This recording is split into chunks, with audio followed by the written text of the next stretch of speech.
Hey guys, what's up? Hope everybody's Christmas was amazing. I'm back in the shop with this guy again. Been super busy at work, but got the weekend, and so I'm gonna try to knock some rock sliders out. You can see I've already pulled the ruby rails off. And kind of looking for where I was going to put them, I went ahead and pre-sanded some spots. Now, this isn't an exactly precise how-to, but it'll be kind of how I go through mine and the design that I've had in my head. So stick around. Hopefully there will be some content in here that you get some benefit out of. So, quick animated drawing real quick here. What I'm thinking, simply what I've had in my mind is, I've wanted to use square tubing because I think it's more rigid than round tubing, obviously, because you've got straight edges on flat sides. So meaning, if you rotate it about 30 degrees, you can get one of the angled sides or one of the corner sides facing outward, which would help against the bashing and hitting from some kind of obstacle. So my thought, this is purely my thought, we'll come into, my thought would be something in this manner. And I think once you see it, it'll kind of make sense why. Now I'm gonna extend these out just a little bit for visual purposes, but in theory, this will be my main setup. This will be outward from the Jeep. This will be the rail, the actual rail that serves as protector to the body line, if that makes sense. So this guy right here, this line here itself will actually be the closest to the frame and right under the seam of the truck. And then this will actually be your rock slider. And the reason why I want to design it this way is because I want this roughly to be a little bit over halfway in the tire. Reason being is when you come over an obstacle, over the tire, I want the ruby rail, or now gonna be rock slider, to pick it up from right there. And so when it does, it'll hit this and it'll naturally want to push it away from the vehicle this way.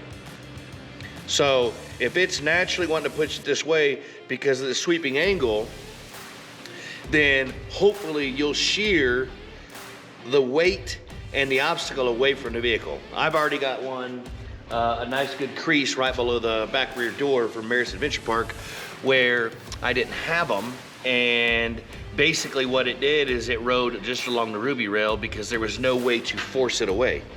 Now the same thing goes in the back, and this will be more than half. And so as it rides along here, it'll come across here, and then that back tire will be able to pick it right up. And when it does, it'll want to push that tire up and away from it to keep the rest of the vehicle away from it as well, because obviously the back of the Gladiator is still kind of long. Now I do have a real big protective plate right there that runs on the side of the truck and then obviously underneath the truck, 6 inches wide.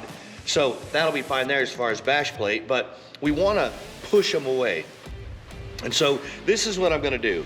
Now this specific piece right here, the slider itself, I'm not gonna have it just traditionally straight and flat like everybody does. Generally, this is one plane.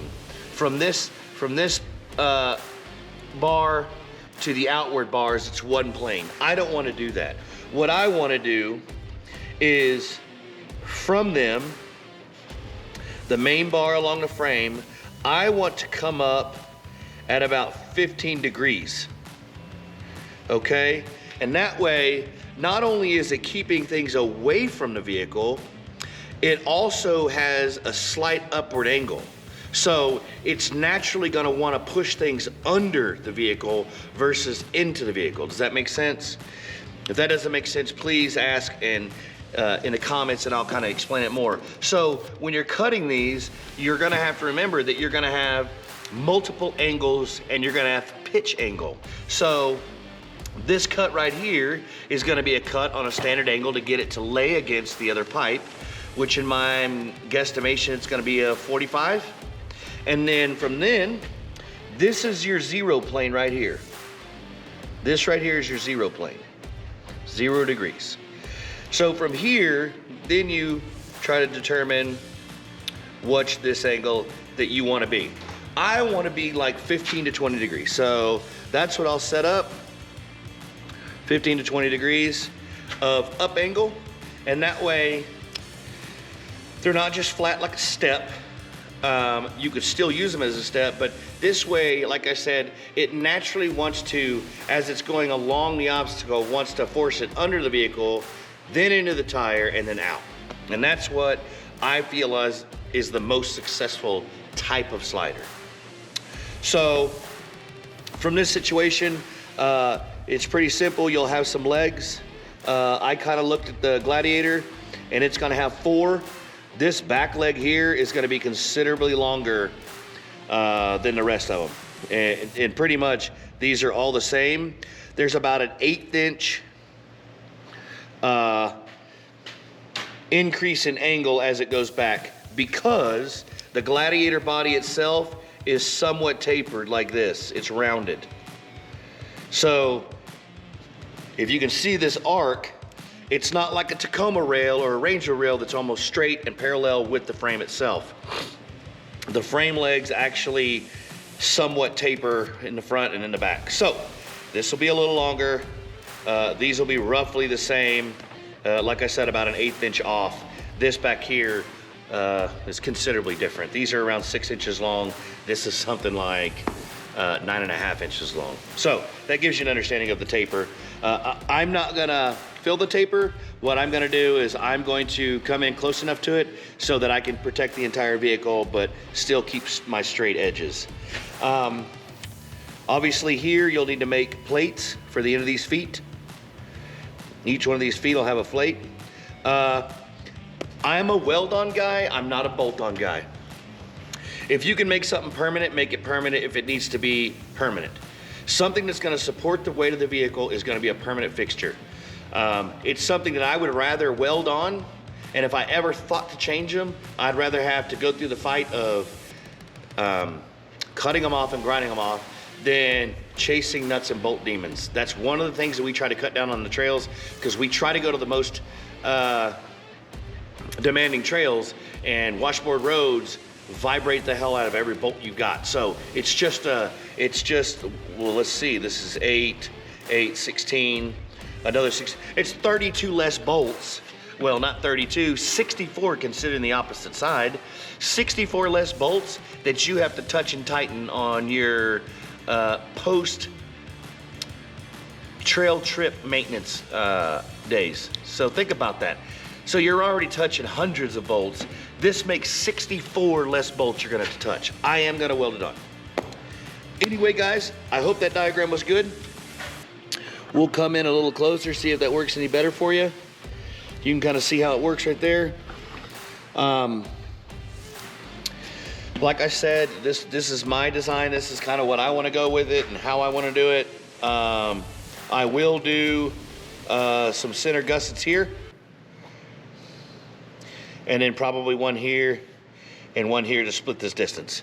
Just to stop its potential to banana if I were to hit something pretty hard. Okay, guys, let's get going. So I wanted to jump in real quick and say that I think this is going to be a pretty simple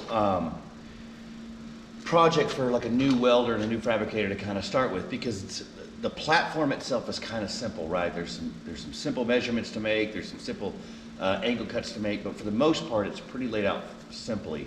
And if you look at the Gladiator or JL, most of the time they have ruby rails. If you look at the ruby rails, you kind of want to go along the guidelines of those to where they go back into the main support area for structural integrity. So your main beam that goes on the side of the pinch welds next to the frame, that'll be your main support. And then obviously where they tie back into the main part of the subframe, that's where you would want to follow those guidelines. So per se, if they had like 3 in an individual length, then you would want to go with 3, because an engineer at some point said the integrity of this metal, to keep it from bananaing, they think that they need 3 or they need 4, whatever that amount is, that's what you should do.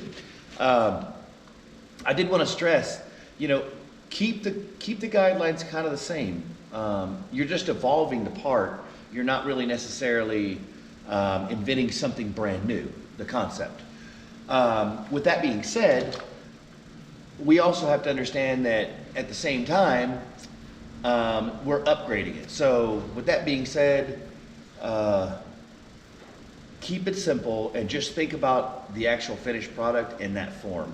You're looking at what's already there for you in front of your eyes, like in a JL or a Jeep platform, you're looking at the Ruby rail, and we're basically just building upon that. So you see how it's set up, a piece of material, and then it's got some structural legs that go back to the frame. Just keep that kind of stuff in mind. And then I didn't reach on it on the first one, but I wanted to go over welder safety. You know, make sure you cover up. You see me in short sleeves a lot of times, but I've been welding for many, many years, and I've had my share of burns. I'm a dark complected guy pretty much all the time anyway, but you still will burn, and it will spot your skin. So keep that in mind. Weld safely, mask, proper gloves, use proper ventilation, and again, keep covered up.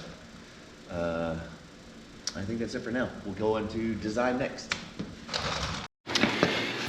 So you can see I've kind of got it mocked up on floor jacks right now.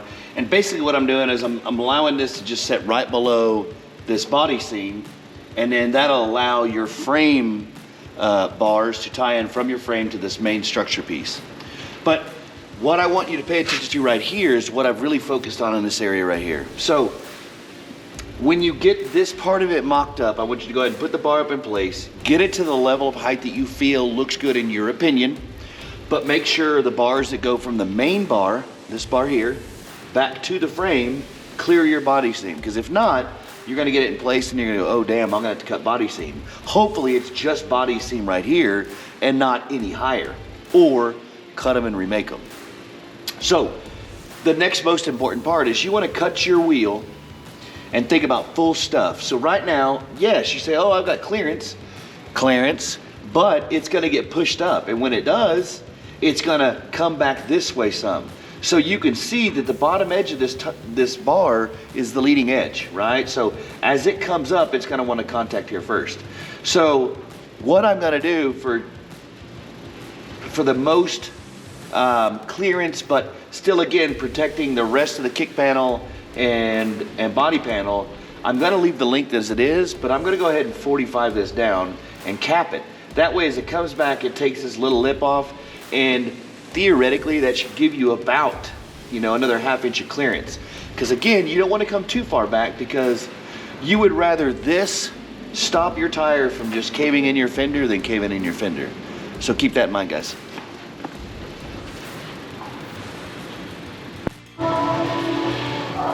So again, remember guys, we're gonna do something super simple with cutting them.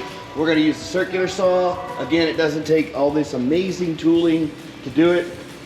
This is a circular saw with a steel demon blade, and this is quarter. Again, be slow, be precise, and be easy on the saw, and it'll take care of it no problem. Now, one thing I will say is that make sure you wear these, and do wear safety glasses, because these metal blades sing a lot of chips. And the last thing you want to do is take one of these metal shavings in your eye on the weekend. Capiche? Here we go.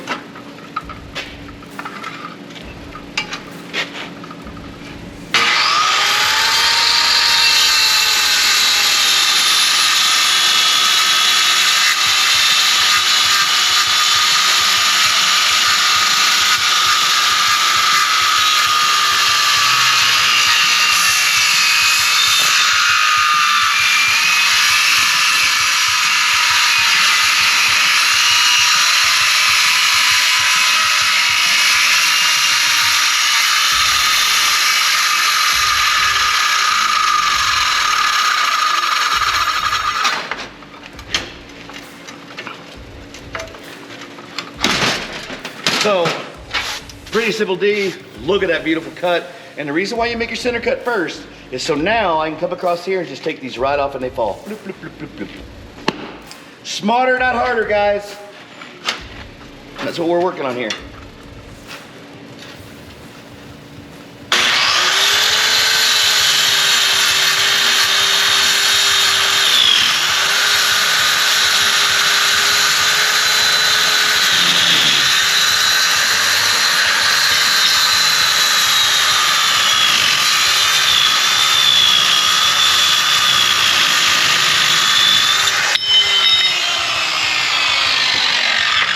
Look at this, guys. You are now making your own beautiful, perfectly square plates. So keep that in mind, guys. Let me knock this out and then we'll get moving. Guys, I always talk about cleaning your metal. Clean your metal. I'll show you the difference. Here's clean. Look at this guy. Dark gray and black as can be. It will pollute your weld when you're trying to weld it if you do not clean it off. It'll make all your welds look terrible. It doesn't matter how hard you try. They'll have basically this paint or coating will meld in the metal and not make the weld solid as you want it. And these are gonna be rock sliders, so they need to be really well cleaned and really well welded to support the weight of your vehicle. So keep that in mind, guys.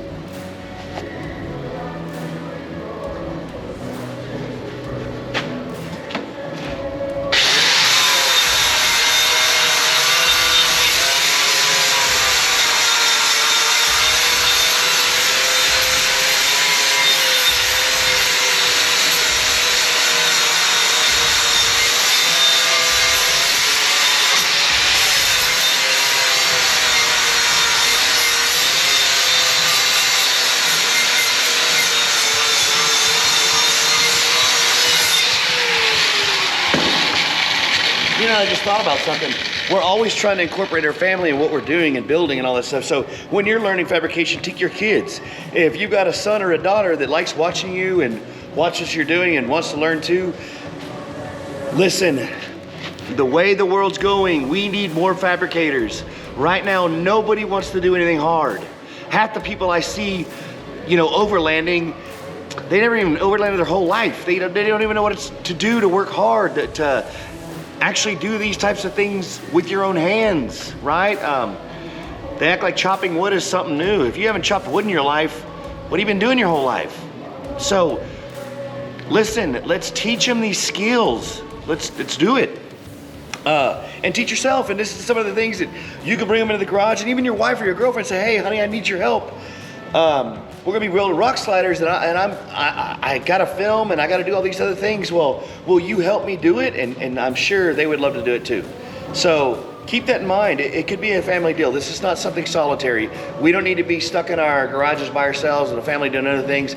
Bring them in. They enjoy your rig too. So, you know, have them help you, and doing all this stuff takes time. So if you've got a process going where, you know, one of the kids is cutting or the wife's cutting and you're cleaning and welding and things get tackled a lot faster. And again, it's something that we need to teach the next generation. And I know this is a rant, but listen to me. Every day, it gets harder and harder for me to find people to do real work in the real world. And what I notice is more and more of the young people have zero skill. They couldn't run a shovel. So let's teach them, guys. Gladiator, the body and the frame get farther and farther apart. So we'll get these tacked together. We'll get them on the tube itself, tacked in place. Then we can kind of have a better estimation on the actual distance, and I can get a better understanding of the calculation of angle that I need to make on the last piece, because all of these measured out to about 1/8 of an inch, increasing in length as they went back. So be mindful of that. On Gladiators, it tapers as it goes back, and it tapers out, not in. So there are other vehicles that have a straight body frame, and the body liner equal all the way down. They're parallel, so that would be different in this situation. So I'm gonna knock these 4 out real quick, or these 3, get it in place and see what we can do. Yeah, baby. Meep, meep, meep, meep, meep. Let's see what we got here. Hey, sounds good. Remember, every time you run a new bead, go ahead and clip that tip. Clip your tip, fellas, ladies.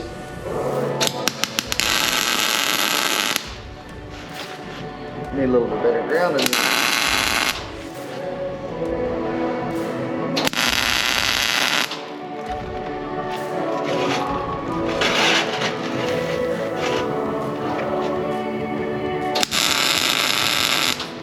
So I'm spinning it and going to the opposing side so it doesn't decide to try to roll on me while we weld it in.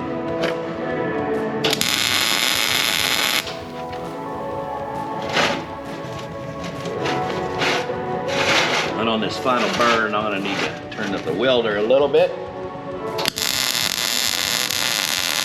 And if you're not sure of your welder settings, remember, you can always go get this, and I'll show you what it is.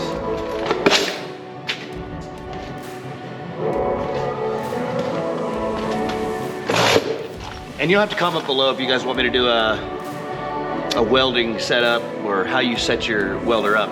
But anyway, you can go get one of these, and it's got marked everything from 24 gauge all the way up to 5/16. And so basically what you do is you just slap it on here and figure out, oh, here we are. We're at 3/16. So you go to your welding, and if you flip the tab up on the side of the welder and you know what size of welding wire you're using, you could go down on the bar graph, find 0.35 and slide across, look for 3/16, and it'll tell you the suggested settings. Most of the time they're right on.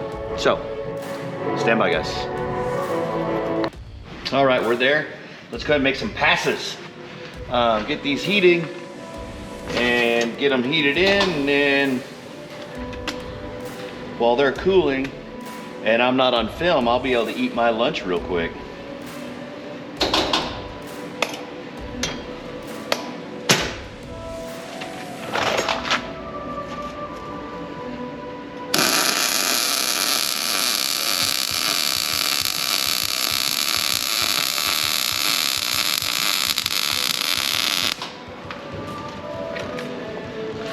I don't know if you can see, but we'll take it off and let you take a look. You want to do, whoops, consistent beads like that. Like, I don't know if you, yeah, maybe you can see it there. And obviously because of the size of this plate, I could go a second bead and make it real big.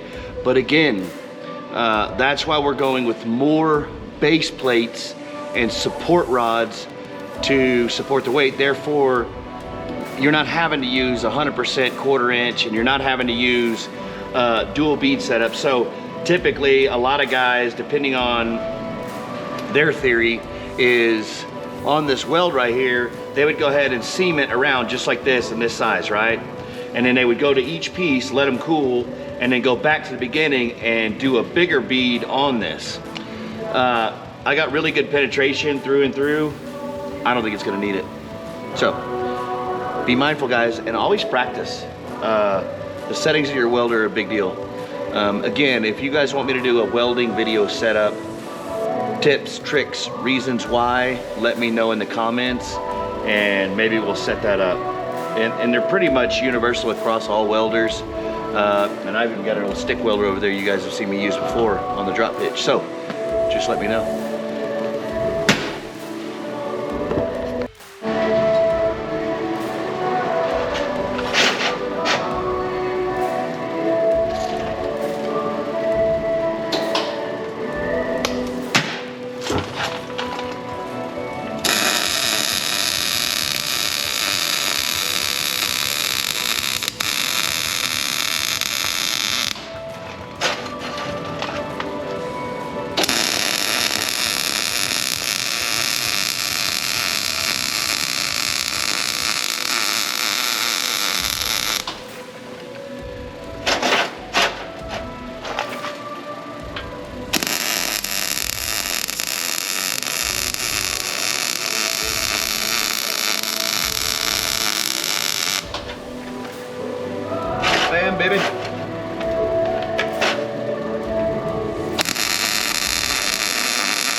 See again, good beadwork. That's all you got to do.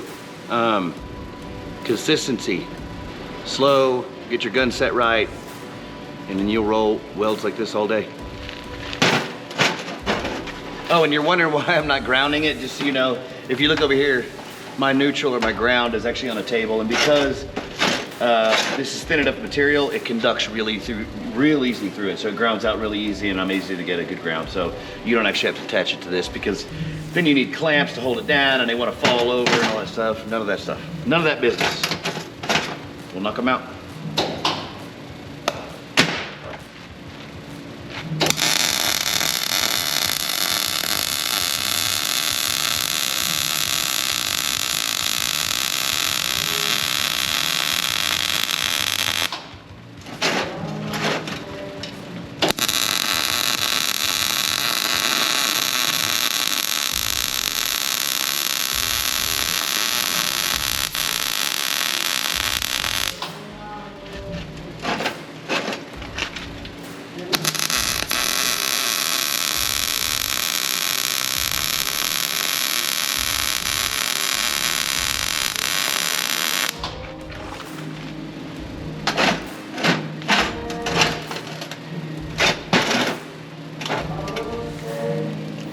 Woo, these babies are smoking.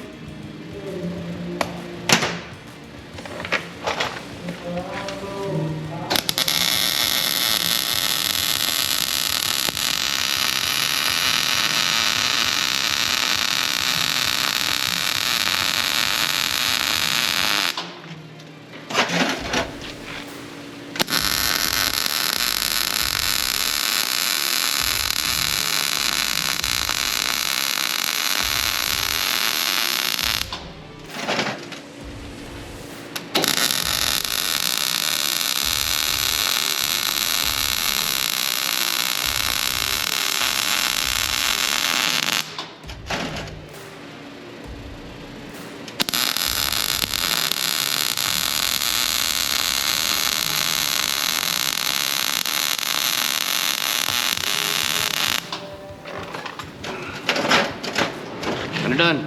Again, done. So, again, let's let those things cool off, and we'll keep rolling. Okay, guys, so you can kind of see what I have set up right here. What you always want to do is you want to measure where they're going to go when you had it on your template up against the frame. And so what I did is I measured the front edges of each one of them, and I put them in place. But obviously you're going to have to grind that off to weld. So what I use, guys, just so you know, is a straight edge. I hold it even, and I push it right up against it. And therefore that ensures me an actual 90-degree weld coming this way versus this way and this way. So it keeps your mount orientated exactly how it needs to be while you weld it. And again, remember, when you do these welds and add them, we'll do it all the same way. But the first thing we'll do is we'll just do attack, attack, attack, and attack, and we'll do that on all four of them. And the reason being is, obviously these will go here in the same manner, right? Well, we'll do this all the way down and tack them, and then what we'll do is take it back over there to the truck, put it back up against it, and see how it all measures out. See if there's any tweaking that needs to be done, and once...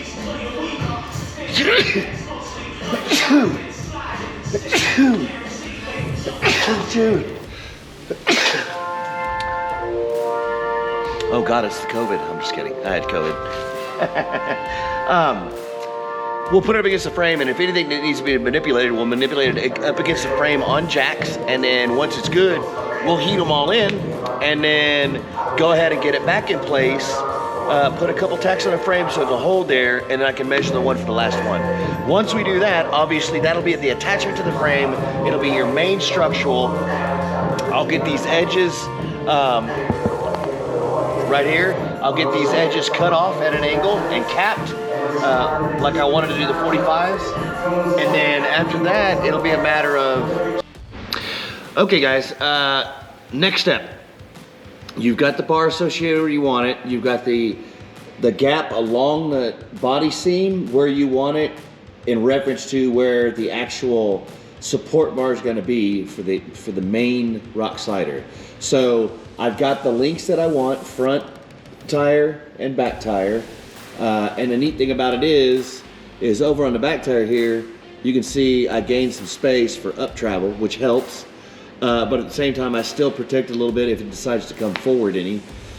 But nevertheless, even though the body line slightly slopes, that's almost level. And I had to do that for a couple reasons. The Gladiator body line right there in the middle door line is kind of bowed. So it bows from front to back. It kind of bows like that. So I didn't want to have a situation where the center of the truck was closer to the rail. So what I did is I extended it out on the front side a little bit and a little bit on the back side as well. That way, when I go ahead and do make the railing, it's almost same distance from front to back, even though the middle swells out. So those are the small things that you just keep in mind. And again, this is not a hurry job. You know, if you're gonna do it in a weekend, you've got all day to do one side, you've got all day to do another side, and then you can paint them and you can install them. So I mean, again, it's all the time we want. This is not something we rush, make it a family thing, get everybody to help you. But that being said, I'm at the point where I'm gonna go ahead, I've already cleaned the spots in the frame rail where the 4 feet are at. So what I'm gonna do is I'm gonna go ahead and tack it in a few places so I can remove the jack stands and start working on my angle for the outer bar. So there'll be 2 angles. There'll be a 45-degree angle coming off that, right? And then there'll be a pitch to it as well. So I want it to come 45 off, but I wanna lean it up a little bit so that we get a little coverage coming up towards this bottom kick panel and then back down. So remember, measure 150 times, cut once. So that's what I'm gonna work on right now. The first thing I'll do is I'll get that tacked in a couple spots. You know, not something severe, but something that'll support the weight of the tacks that I put on for the exterior bar. But I'll tack it in a few places, and then I'm gonna start working on the outer bar. So give me a second and I'll get it all set up so you can see.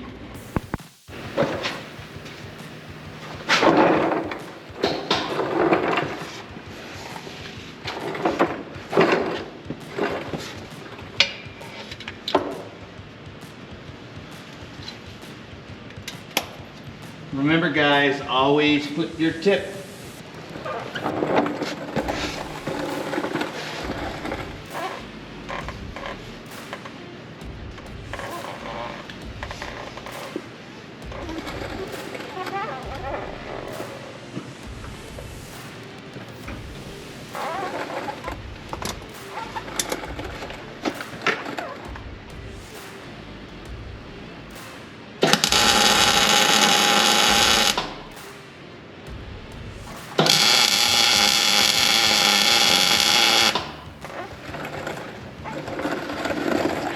What can I get from here?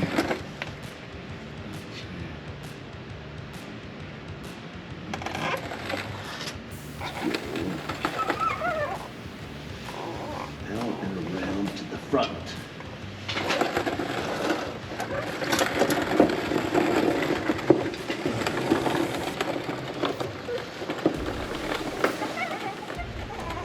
This is what makes it nice having a Jeep on 39s.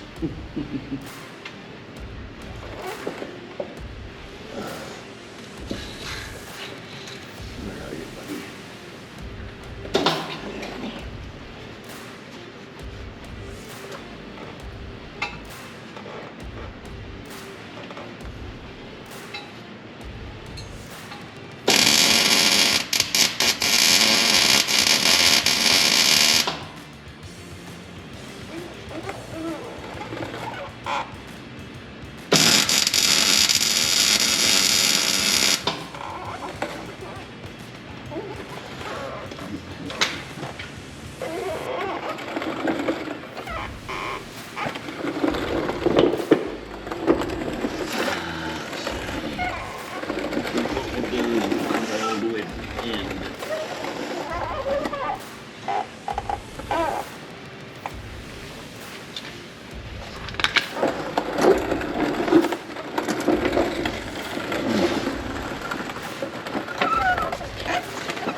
guys. I'm sorry.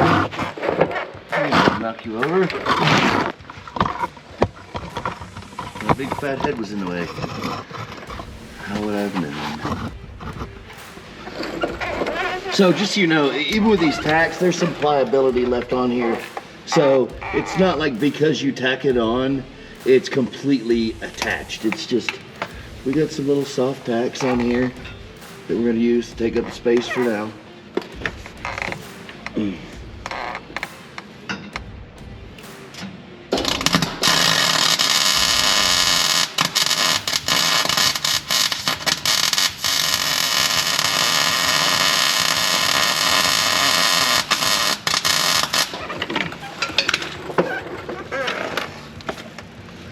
Okay.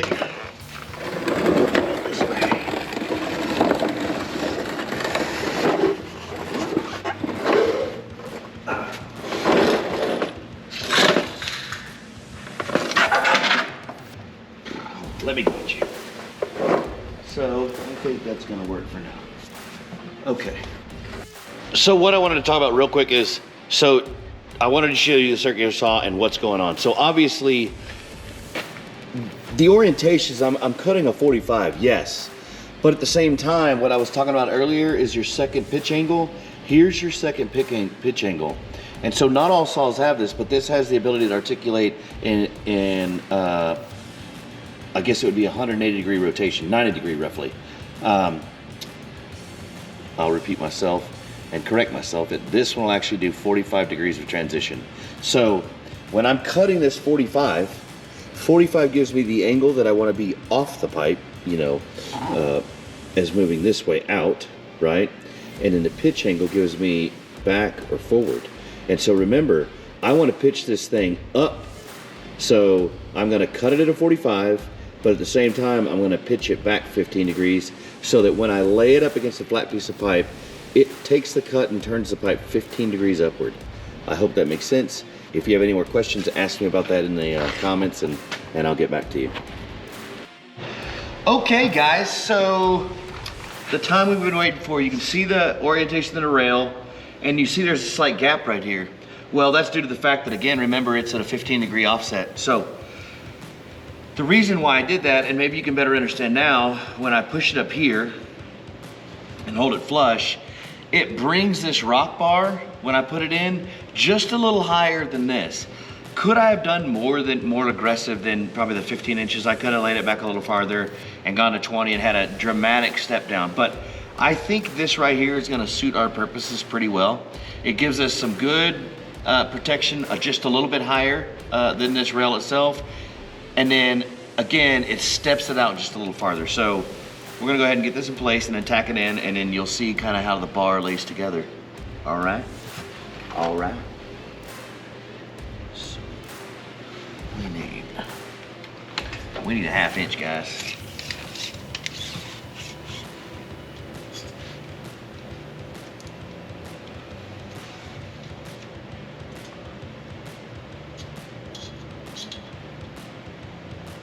That's got us our 1/2 inch.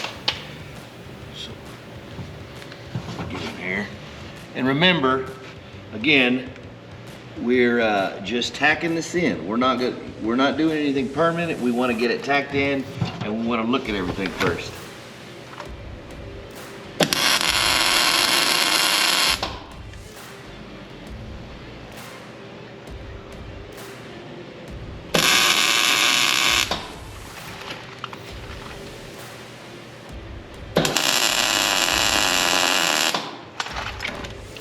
Alrighty. I think that's gonna do us fine, guys. All right, let me set up and show you the next one.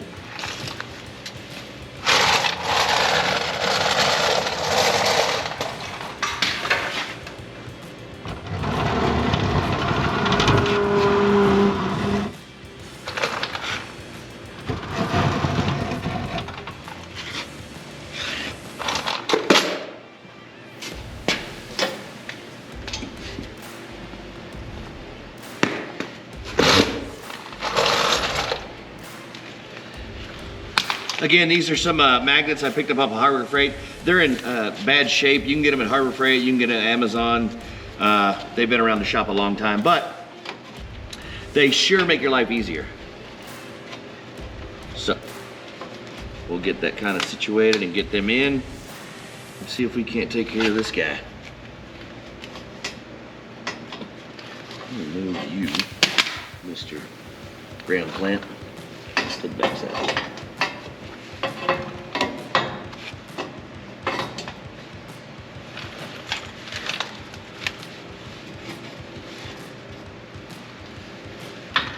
And usually I try to make it all look seamless and stuff for you guys, but this will kind of give you guys an understanding that shop time is good. It takes, it takes a while to set up, and again, make sure your angle is going in the right direction.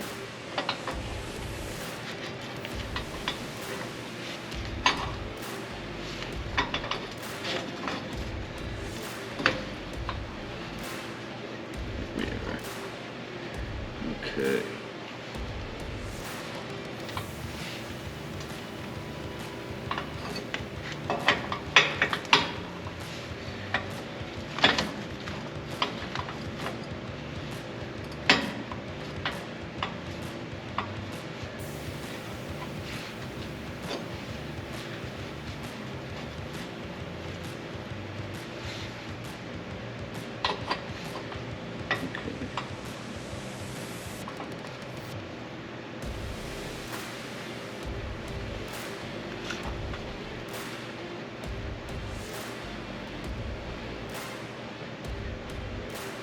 It looks to be our 1/2 inch, guys. So now we're kind of oriented where we want to be. We just need to stick it. And of course, I'm not prepared.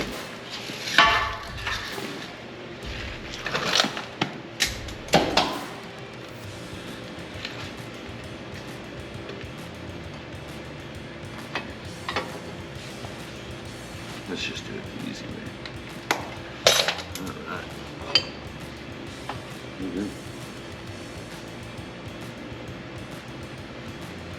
And here we go, guys. Burn it in. Or not. Left-handed welding is not my forte, and you guys just saw it. That's why it's not my forte.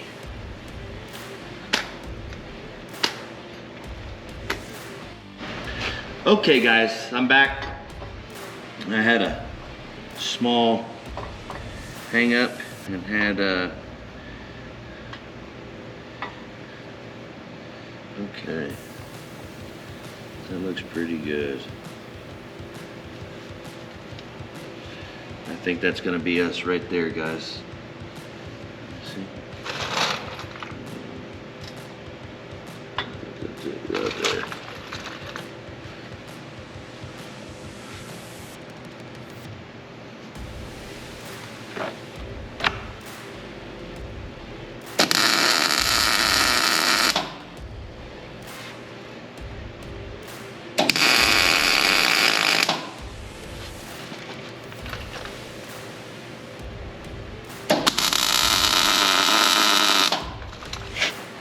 And guys, I don't want those tacks to be super strong, but I do want them to be capable of holding the piece of pipe we're gonna put up here. Obviously for obvious reasons, right? Like, I want it to be able to support the pipe so I can mock everything in. And at the same time, those aren't huge, so if I wanted to knock them off, I can knock them off. But anyway, let me see if I can get that other piece of pipe cut. GoPro, stop recording. Okay guys, this is what I've got. So, I definitely like it. I definitely like the size of it, the beef of it. So I am glad that I went with that 2x2 square wall tubing, and then of course it's quarter. So I'm really happy about that. I really am. And so I think what you guys can see now is kind of how it all comes together. It's seamed right here. Right now it's just tacked, but you see this ends at the body line here, but then anything that comes off of this tire, I'm gonna shield it off of this here, and then of course down the body line. Now you can see that there's that 15-degree up angle, and the reason why that I wanted to give a little bit of protection for anything going higher than just a standard rub rail. And the reason why that is, most sliders are built flat, but I like the way it angles up because, again, it kind of not only shields, obviously rocks from getting to the rail here itself, but it also gives it the ability to be below the rub rail and then continue down the slider as well. But you can kind of see how it works and see it pushes it out to almost the last quarter of that tire. But in the same manner, if something tries to get stuck between, it'll want to ramp off as well. Because if I'm running on something and this tire comes off, it's going to hit here and immediately push it away. And the neat thing about this at being at a 15-degree angle is when it does, it's going to want to push it and roll the body of the Jeep over a little bit to even show more of this bottom slider side and to keep pushing it away from that obstacle. So that's kind of what we went with. And you can see as it terminates here, it comes around, it'll fall in, but there's not much left here before it puts it right in the tire. So I think it's going to end up working well. And I don't know if you can see it, but from the lower rail, it's, you can see the lower rail right along there. It's 15 degrees bent upward. And so that gives us good coverage up towards the body line. And again, I just like that look itself. So I'm going to go with that. I'm going to go ahead and pull it off, finish weld it, sand it, and then obviously paint it. Remember, when you start the finish weld process, kind of do a seam and then move down. There'll be individual supports in between the two bars, but kind of seam, and then let it cool a little bit. And then come back and seam, let it cool a bit. You want to do it in fours, right? So each piece of tube is going to have 4 welds. Well, you want to hit one on all the top and then one on all the bottom and then the sides, and you want to let them cool to the touch, because it will warp when it's on a table. So remember that. Keep that in consideration, that it will warp when it's on a table. So, be mindful about when you're welding and take your time welding it. Reason being is, if you get it all welded and you try to run through it really quickly, and I mean, this will probably take me 3 to 4 hours to finish weld. If I don't, and I put it up against this truck, the feet will be dramatically off. So leave your feet for the last thing. Go ahead and get them tacked in place and tacked onto the foot. Get it in place.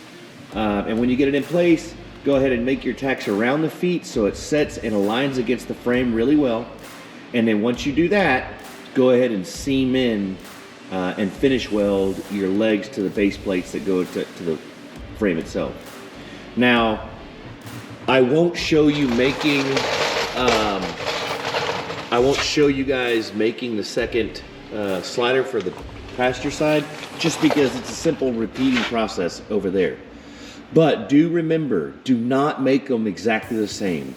Almost no vehicles are 100% carbon copies from left to right. So again, big tech tip, remind yourself over and over again that when you go to make that other side, some of the measurements will be the same. Most likely the feet that attach to the frame and attach to your base armor bar will not be in the same place, in the same orientation, at the same pitch and degree.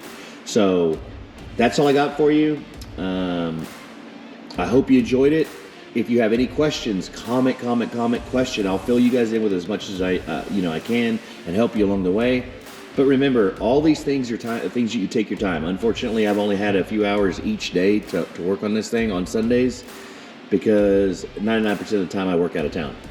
Either way, if you were to work through the whole process, you could build a set of sliders in a weekend. So I hope this encourages you guys to do it. I hope that what I showed you helps along the way. And if you have any questions or concerns or even better ways to do things, please let me know. I'm not a know-it-all. I just try to help the next guy that doesn't have as much knowledge as I've been lucky enough to be given. So, thanks for watching.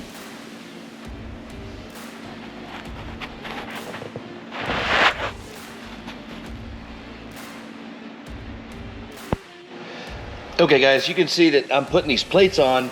These will be my gussets. So essentially, there's one here around this joint here, obviously a weak spot. And then there's one right here in this corner for the weak spot. And what that'll do is that'll ensure there's more strength here in these corners where they're gonna take a lot of the bashing and shearing weight. So what I mean by shearing weight is when the weight shears off of here, off the vehicle and onto the tire, there'll be extra pressure. The same way as when the actual rock or obstacle hits here and shears this way to this face. So that being said, you can see what I did is I went ahead and seamed it around here, and I'll do the same in the back. And then what I'm doing right here in the middle is I'm gonna take up the middle area. I thought about doing gussets, but then I thought I've got a bunch of 3/16 plate, and 3/16 plate as a whole is very strong. So what I'm gonna do, kind of the gussets the same way with the gussets that I built, I'm gonna go ahead and take this center section, which just happened to be roughly right under each door, the driver's door and the passenger rear door. And so not only will you have the strength to center up in the center of this to give it a lot of strength and rigidity so it doesn't banana, it'll also give you a place to step onto the step rail itself or slider and access the vehicle. So it kind of kills two birds with one stone instead of a couple pipe gussets just here and here and here and here. So that's kind of what I'm doing. I just figured I'd give you a little bit of B-roll.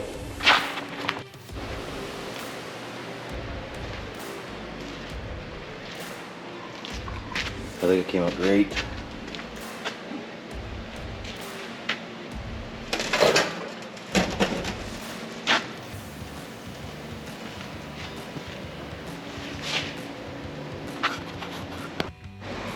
Okay guys, here we are.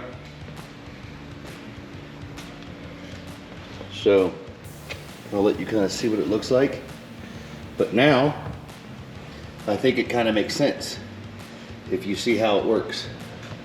And if I take you this way and put you down, you'll see that just right there, you can see the bottom bar that actually acts as the main support to the frame. But then you'll see the bottom portion face of this other rock slider bar that's at 15 degrees. And that's why. Now, what's neat is if you come over here and look at these angles, you'll see what I was talking about how I wanted more than half of the tire showing, because when this comes across, you don't want it to try to tuck behind. You want it to come across and grab right into the tire. And I think that's where we accomplish that. Anyway, I went with some lower gusset plates to stop roll this way. And then I went with just one middle center plate where I generally step right there to stop it from rolling this way. There's one again there. And then these corner gussets. And I think these corner gussets will act as extreme repellent of wanting to crush or manipulate in any way. So anyway, I'm not gonna bore you guys with painting. The other one's almost finished, but this is what I came up with. I hope you enjoyed it. Again, if you have any questions, please feel free to ask in the comments. Do ask in the comments. Most of it's 3/16. There's some quarter in here, but that's the size of the pipe. It's all 2-inch. But again, thanks for watching, and thanks for subscribing. Remember to like it, tell your friends about it, and hopefully we'll be around for some more. You guys have a Merry New Year.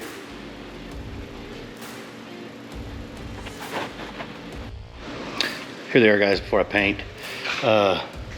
Really clean your metal. I know this is B-roll, so I wouldn't tell you guys what I do, but I really clean the metal before I paint. But anyway, this is what I use for primer. It is filler. It's got a filler primer in it, so it kind of smooths things out. And for paint, this is what I use. Pristolium truck bed coating, black. It seems to be pretty strong, and on things like this, it ends up lasting.